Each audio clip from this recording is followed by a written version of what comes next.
तर मला बनवायच्या होत्या ओल्या कचोऱ्या, त्या कशा पुढे सांगते. नमस्कार, स्वागत आहे सर्वांचं अश्विनीच्या मिनी ब्लॉगमध्ये. तर सगळ्यात आधी माझ्याकडे ठेचा संपलेला होता, त्यामुळे मी तो करायला घेतला.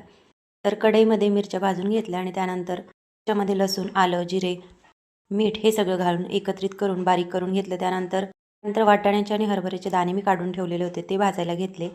त्यानंतर त्यांना मिक्सरमधून बारीक करून घेतले आणि तोपर्यंत इथे चटणीसाठी पाणी ठेवलेलं, त्याच्यामध्ये चिंच घातली, गूळ घातला आणि छानपैकी उकळून घेतलं. पर्यंत बारीक केलेलं मिश्रण जे आहे ते फोडणीला घातलं. त्याच्यामध्ये जिरे, मोहरी, आलं, लसूण पेस्ट, मीठ, काही बेसिक मसाले हे सगळं घालून मी एकत्रित करून घेतलं. त्यानंतर थंड झालेली चटणी एका बाउलमध्ये मी काढायला घेतली. चाळणीच्या सहाय्याने ती काढून घेतली. तोपर्यंत थंड झालेलं जे सारण होतं ते सुद्धा एका बाउलमध्ये काढून घेतलं.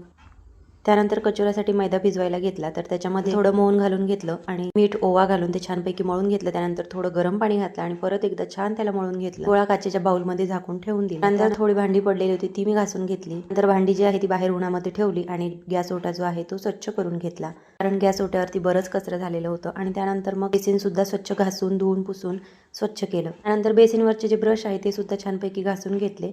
आणि त्यानंतर मग तोपर्यंत संध्याकाळचे दिवे लागण्याची वेळ झालेली होती, तर दिवे लावायला घेतले. मध्ये तेल आणि वाती सुद्धा मी आधीच टाकून ठेवते. तोपर्यंत गॅस ओटा जो आहे तो स्वच्छ करून घेतलेला होता. आणि त्यानंतर ओले कचोरी करण्यासाठी मी इथे कांदा, टोमॅटो आणि बारीक चिरलेला कोथिंबीर एकत्रित करून घेतला आणि ते झाकून व्यवस्थित ठेवून दिलं. तोपर्यंत दिवे लावून घेतले. संध्याकाळी जेव्हा तुळशीजवळ बसतो तेव्हा खूप छान वाटतं, त्यामुळे 10-15 मिनिटं मी तिथेच बसते.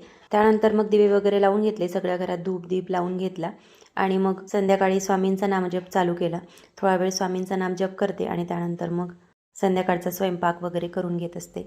तर वगैरे लावून घेतले. त्यानंतर मग सगळ्या घरामध्ये छान असा धूप दीप दाखवून घेतला. आणि जी कापूरदानी आहे तर त्याच्यामध्ये मी थोडा कापूर टाकून घेत असते, जेणेकरून सगळ्या घरामध्ये छान असं वातावरण निर्माण होतं.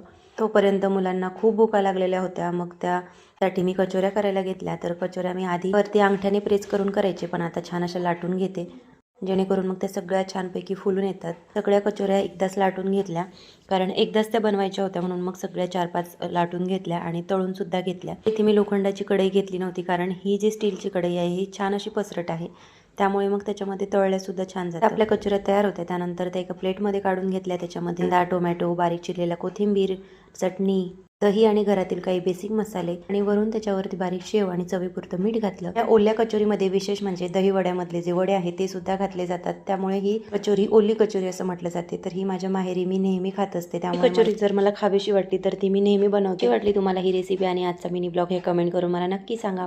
परत भेटूया, तोपर्यंत बाय.